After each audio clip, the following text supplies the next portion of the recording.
자, 공부해 봅시다 코너입니다. 오늘 주제는 어닐링을 아십니까? 발음 잘해야 됩니다. 잘못 얘기하면은 학문외과로 가버리기 때문에.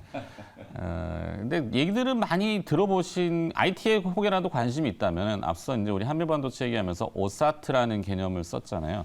그게 이제 약어인데 뭐 아웃소싱, 뭐 세미컨덕터, 어셈블리 앤 테스트.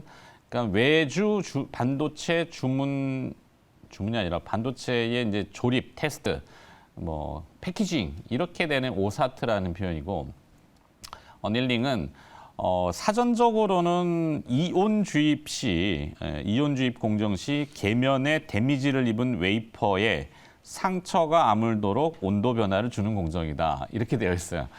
검색창에 찾아보면. 근데 이제 쉽게 얘기하면은 담금질. 왜 우리 그 대장간에 이제 이런 장비를 만들 때 단조라 그래서 막 두들기죠. 내지는 뭐 주조할 때 쇳물 부어가지고 하든지 뭐 압연, 압출 이렇게 하게 되면은 그 쇠가 가지고 있는 독특한 고유의 성질이 이제 막 달아오르면서 그 성형을 하고 두들기고 하면은 이제 내부에는 약간 스트레스를 받습니다. 그 스트레스를 식혀줄 때 물에다 확 담궈버리죠. 열 관리를 하는 건데 그 개념이 이제 어닐링이라고 보시면 되고요. 반도체로 들어가면은 웨이퍼가 받는 그 스트레스, 웨이퍼라는 게 반도체 제작 환경 보면은 엄청난 케미칼과 엄청난 그 환경, 사람은 거기 들어갈 수도 없고 당연히 굉장히 스트레스를 많이 받아요. 그러다 보니까 미세 공정으로 들어가면은 아주 미립자들이 불안정한 것들을 낮춰주는 역할을 하는 게 이 어닐링 공정입니다. 그 대표적인 기업들은 이오테크닉스하고 HPSP가 있는데 이제 레이저로 그거를 열을 관리하면은 이오테크닉스 쪽이 되고 고압의 수소로 관리하는 것이 이제 HPSP 이런 기업이 되는 거죠.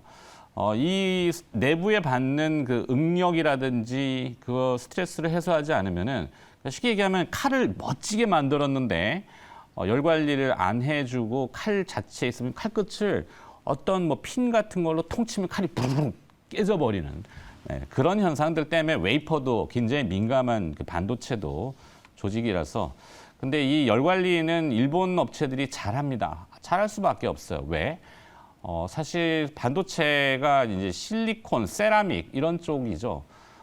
과거에 이제 조선시대 때 우리나라 도공들 열을 막 가마에다 구워야 되잖아요. 그 도공들을 일본에서 다 데려가 버린 바람에 열이 수백 년 동안 관리되는 그 노하우가 일본 업체들한테 가 있다. 뭐 이 얘기는 이제 역사적인 얘기고, 자 웃자고 하는 얘기인데 가볍게 들으시면 됩니다. 자, 이 HPSP라는 기업을 보고 있고요. 고압수소 어닐링 전 세계 독점입니다. 이 회사를 지금 넘는 회사나 쫓아가는 회사가 전혀 없어요. 근데 이 고압수소 어닐링이 중요한 게 뭐냐면은 카피캣, 대체제를 할 수가 없어요. 그 IDM 같은 종합 반도체 팹 안에다가 이 어닐링 업체가 있는데 만약에 터져버리면은 다 망합니다. 네, 터지면 안 되죠. 수소라는 게 위험한 물질이기 때문에 그거를 관리하는 기술이 엄청난 노하우죠. 이 회사가 지금 스텔스 모드예요. 회사가 뭘 잘 안 밝히고 있어요. 그러다 보니까 굉장히 미스테리하죠. 제가 파악한 바로는 11월 달에 동탄으로 이사를 갑니다. 동탄은 삼성전자 팹 뒤에요. 왜 이사를 갈까? 캐펙스가 한 2배 정도는 늘지 않을까? 이 회사는 매출이 늘면은 이익률이 너무 높아요. 그러니까 OP 마진이라고 하는 영업이익률은 지금 55%, 순이익률이 42%. 그러니까 늘어나는 매출만큼 다 먹어버리는 거죠. 그러니까 밸류에이션 하기에는 너무나 좀 매력적인 회사다. 근데 개인 투자자들은 그렇게 좋아하지 않을 수 있어요. 어닐링이 뭔지도 모르겠고 이게 뭐 회사가 앞뒤도 없고 뭐 잘 안 밝히니까. 근데 제가 파악한 바로는 상당히 매력이 있어서 어제 한미반도체가 상한가를 가면서 한미반도체가 이 HPSP의 지분을 18%를 가지고 있습니다. 그렇게까지만. 네. 너무 들어가면 또 이 방송이 요즘 자꾸 위험해지고 있어서 네, 입을 좀 아껴야 돼. 그렇죠. 네. 네.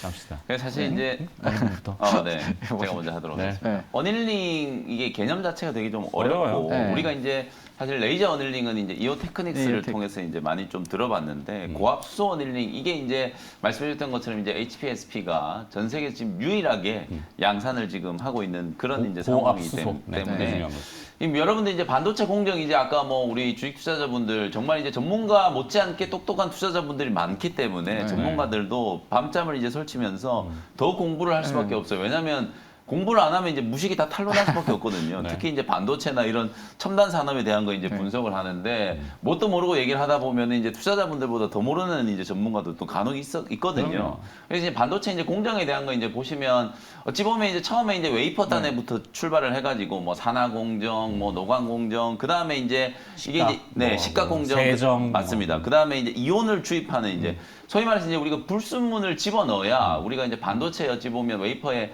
생명을 이제 불어넣는다. 반도체가 말 그대로 이제 그렇죠. 전자가 이렇게 왔다 갔다 하면서 신호가 왔다가 들어왔다가 뭐 나갔다가 이렇게 되는 성격이 있어야 글자 되잖아요. 그대로 반만 도체. 그렇죠. 반 도체니까. 근데 이제 사실 이제 웨이퍼 같은 경우에는 소위 말해서 이제 규소로 만든 거기 때문에 그런 전자가 이동하는 성격이 없어요. 네. 그걸 이제 이온을 주입을 시키면서 거기에 이제 생명력을 이제 불어넣게 되는데 그 과정을 하면서 이제 웨이퍼 단에 이제 손상이 일어나는 거죠. 네. 요거를 이제 고압 수소 어닐링을 통해서 이제 커버를 조금 해주면 전자가 이제 이동하는 속도라든지 이런 것들이 훨씬 더 큰 폭으로 개선되기 때문에 하이엔드 반도체 칩을 만들 때는 수소 어닐링이 상당히 중요하다.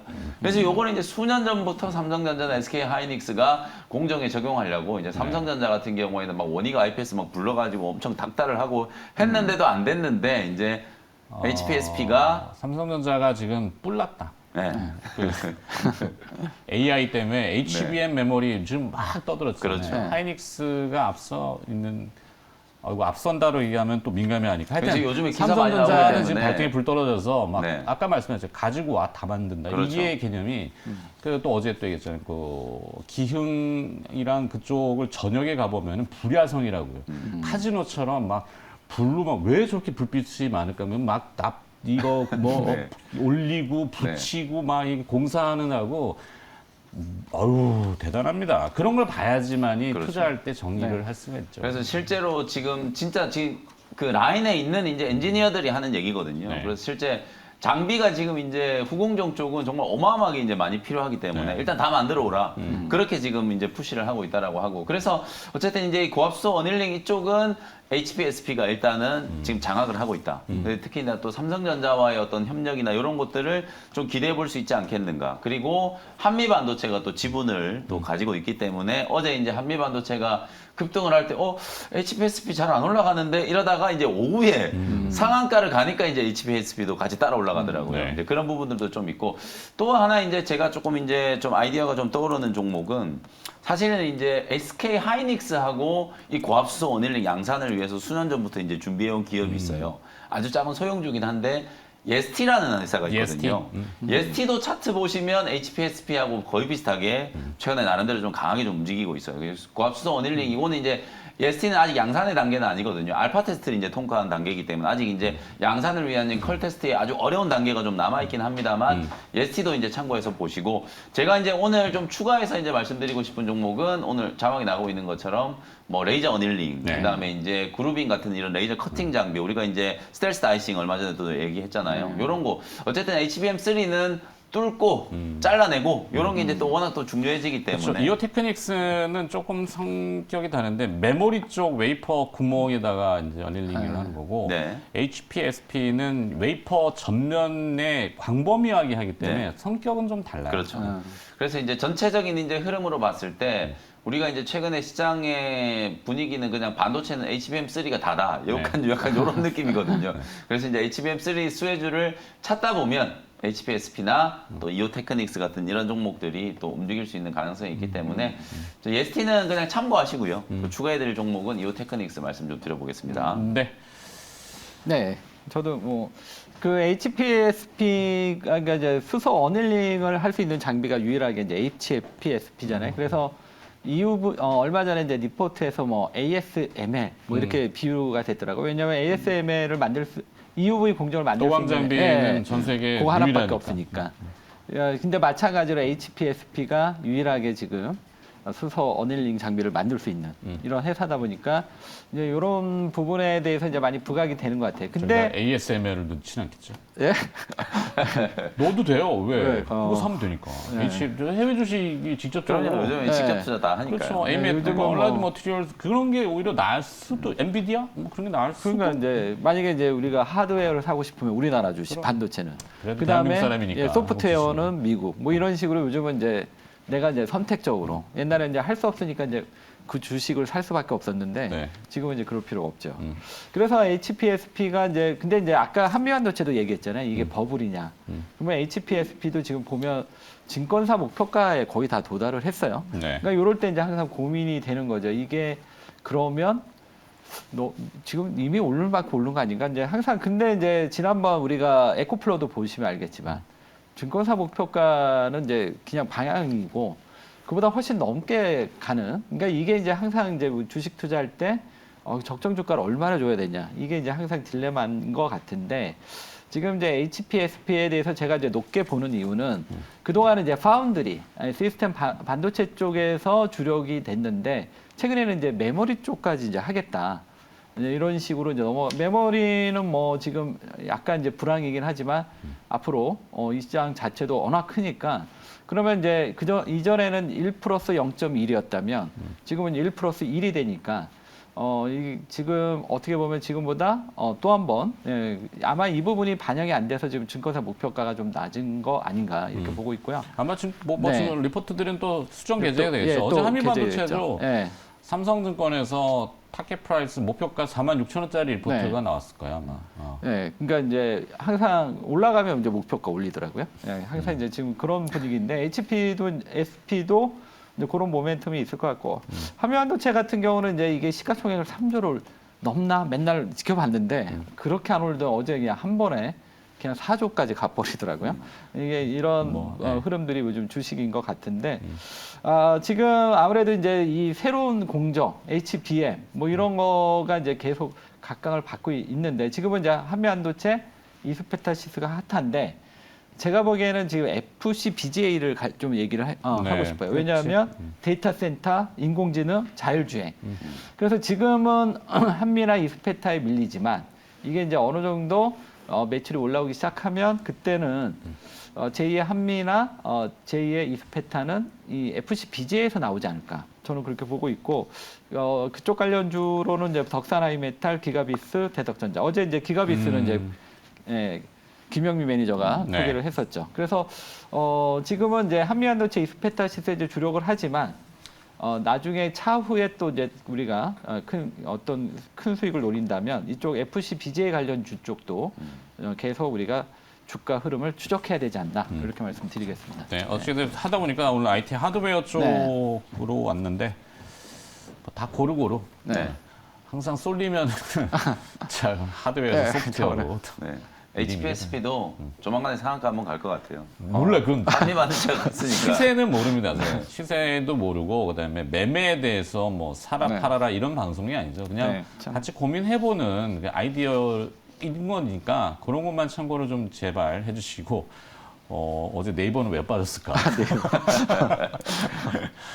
가격이 매력적이죠. 한 발에 했었던 거니까 리뷰를 하자면 네이버는 조금 묵직하게 보시는 게 좋지 않을까? 네. 그래서 다 순리대로 갈 겁니다. 아까 얘기했잖아요. IT 소프트웨어가 AI로 붕을 했다가 하드웨어 갔다가 다시 또 소프트웨어, 응용 소프트웨어로 이제 오는 순간에 달라질 거다라고 보기 때문에 같이 하드웨어, 소프트웨어 같이 병행해서 보시기를. 어렵게 생각할 필요 없이 이렇게 이제 그릇을 먼저 당연히 만들어야 되잖아요. 그렇기 때문에 하드웨어가 먼저 가는 거고 네. 그릇을 만들어 놓으면 그 안에 담을 내용물이 있어야 되잖아요. 네. 그러니까 응용 소프트웨어 만드는 미국은 이미 이제 그렇게 시세가 만들어지고 있고 우리나라도 이제 네이버나 카카오 이런 기업들이 열심히 이제 그런 소프트웨어들을 개발을 해가지고 돈을 벌겠죠. 뭐 그런 부분들에 대한 이제 기대감이 좀 중장기적으로 좀 반영될 수 있지 않겠나. 네이버가 8월 24일 날 그거 나온다고 그러잖아요. 그 네. 어떻게 될지 이제 그것도 한번 거대 AI. 하이퍼 클로버 X. 네. 네. 어제 구글이라고 하는 알파벳도 시세가 네. 4%. 네. 엔비디아하고 4.7% 같이 올라갔잖아요. 맞습니다. 그러니까 그게 아이디어입니다. 사실 네. 아까 네. 김현 매니저가 했지만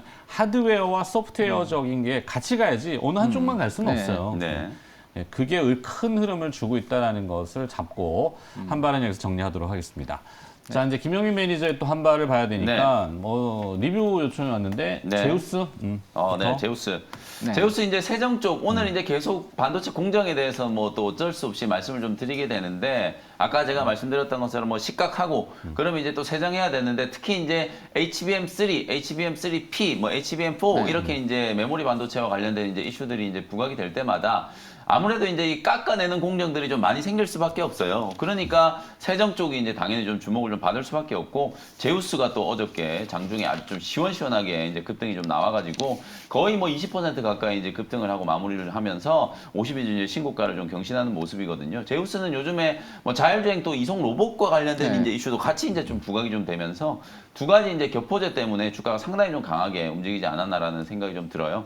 요즘에 이제 반도체 종목들이 워낙 이제 고점을 모르고 계속 좀 급등을 하고 있기 때문에 오히려 한번 이렇게 뚫어낸 종목들이 좀 더 갈 수 있다라는 측면으로 보시면 될 것 같고 제우스도 44,000원까지 이제 올라왔으니까 이제 5만 원을 향해서 좀 갈 수 있지 않을까. 대신에 저 아래에서부터 좀 매수해가지고 지금 제가 이제 뭐 소개해드린 이후로도 가격이 벌써 이제 한 35% 정도 올랐으니까 뭐 저점에서 이제 수익 중이신 분들은 고점 대비 한 7, 8% 정도 이제 밀리는 걸 그냥 일절 라인으로 좀 설정을 좀 해놓고 대응을 하시면서 상방은 좀 열어놓고 이제 반도체는 계속 좀 너무 여러분들 좀 타이트한 목표가보다는 상방을 좀 열어놓고 대응을 하시는 게 수익률적인 측면에서 훨씬 더 좀 유용하다 이렇게 이제 말씀드리겠습니다. 네, 제우스 받고 네. 리뷰는 제우스 하나 한가요?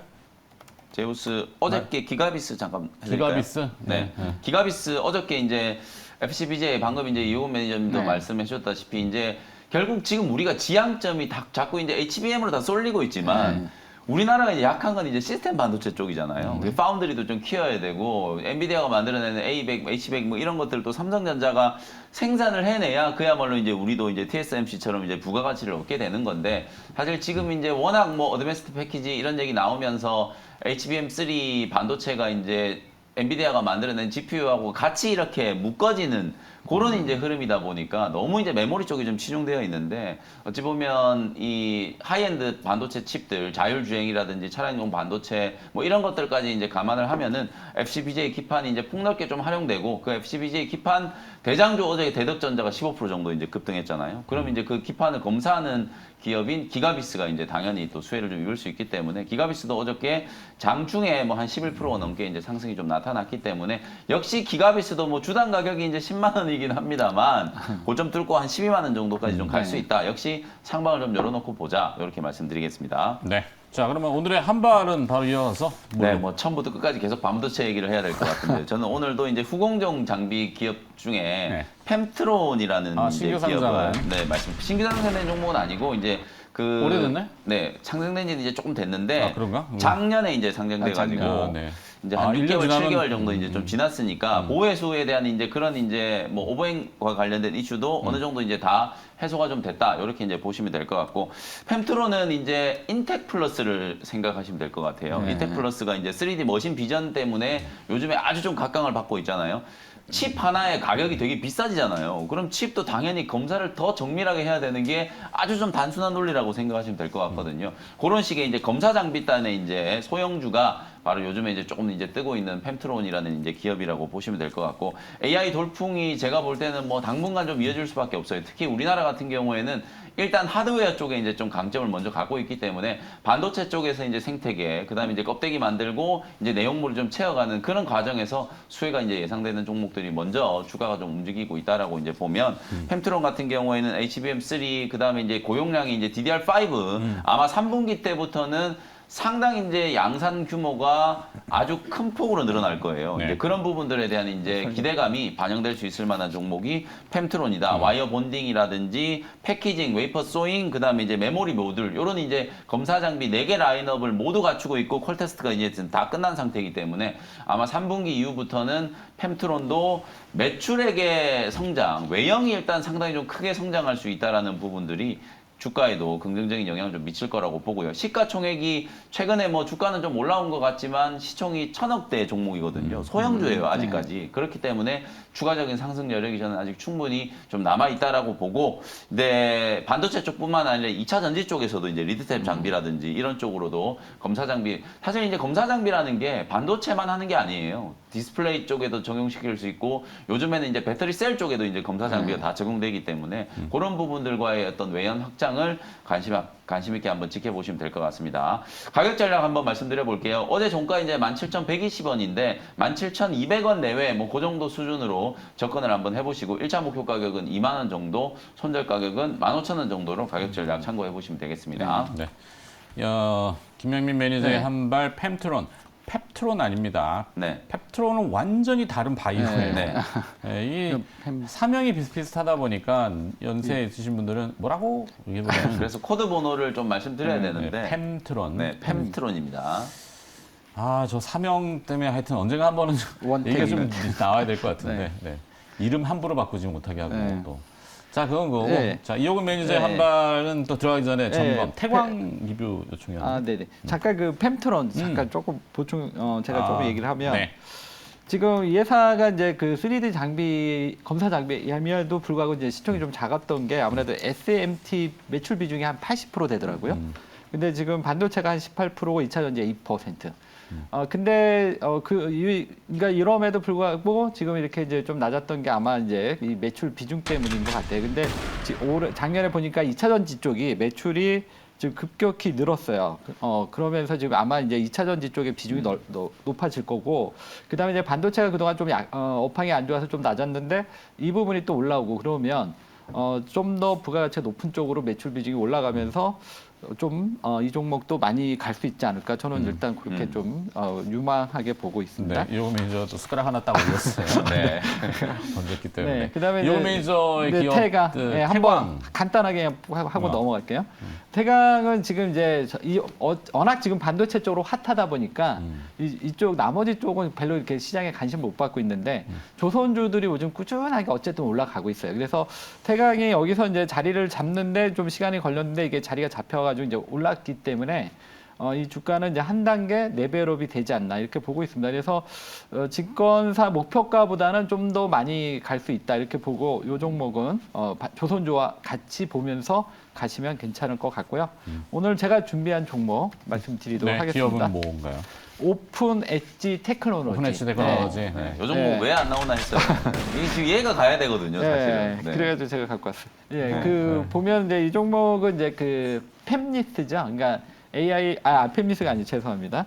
AI 그러니까 반도체 설계할 때 필요한 IP하고 솔루션을 공급하는 이런 기업인데요. 이 회사가 이제 그 어느 쪽이냐면 이제 시스템 반도체가 데이터를 받아서 이제 처리하는 요 속도에 관련된 IP 이쪽을 의 강점을 갖고 있는 회사입니다. 그래서 최근에 그 지금 인공지능이나 이런 것도 엄청 빠른 데이터 속도가 필요하기 때문에 이 부분 때문에 시장에서 좀 주목을 받고 있고요. IP는 이제 팹리스나 파운드 디자인 이런 데에서 그 로열티나 그 라이선스를 받는 이런 비즈니스 모델을 갖고 있습니다. 그래서 이 회사가 이제 이런 부분에서 우리나라 이제 팹리스 업체가 많이 없잖아요. 그래서 이런 부분 때문에 좀 부각이 되고 있고요. 이 회사가 가지고 있는 강점은 뭐냐면 이 회사는 지금 그 전체적으로 최근에 이제 좀 강세를 보였던 그 GPU, CPU 뭐 이 단계가 있는데 CPU에서 이제 GPU 그다음에 이제 NPU인데 지금 이제 미래의 이 회사의 이제 성장 동력이 지금 NPU가 좀 주목을 받고 있고요. 그다음에 HBM의 그 할 때 이게 이제 빠른 속도가 필요한데 그것을 이제 개선해 줄 수 있는 HBM PHY라는 요 부분이 있고 그다음에 또 칩넷 지금 이제 뭐 CPU도 지금 이제 이게 혼자서 다 기능을 하는 게 아니라 이게 이제 네 개로 이제 나누어져서 각각의 기능이 이제 그래야 이제 더 효율적이고 더 빠르.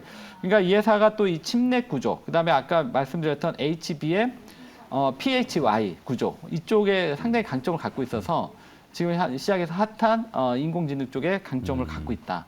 이 점이 이 회사의 이제 주목되는 포인트고. 그동안 이제 주가가 그러면 약간 왜 지지부진했냐면, 물론 연초에 이제 AI 때문에 한번 오르긴 했지만, 이 회사가 이제 작년에 실적이 좀 부진했고, 올해 상반기까지 부진한데, 이 오랫동안 그 실적 부진의 터널에 이제 3분기부터 이제 올라오기 시작할 것이다. 그러면 지금부터는 앞에는 이제 기대감으로 올랐다면 지금부터는 이제 실적으로 올라갈 수 있는 이런 타이밍이 아니냐. 이렇게 해서 오늘 준비해봤고요. 이 종목의 가격 전략 말씀드리겠습니다. 네. 매수가는 22,000원, 목표가 26,500원, 손절가 19,000원 말씀드리겠습니다. 네. 저도 숟가락을 좀 네, 올리는데요.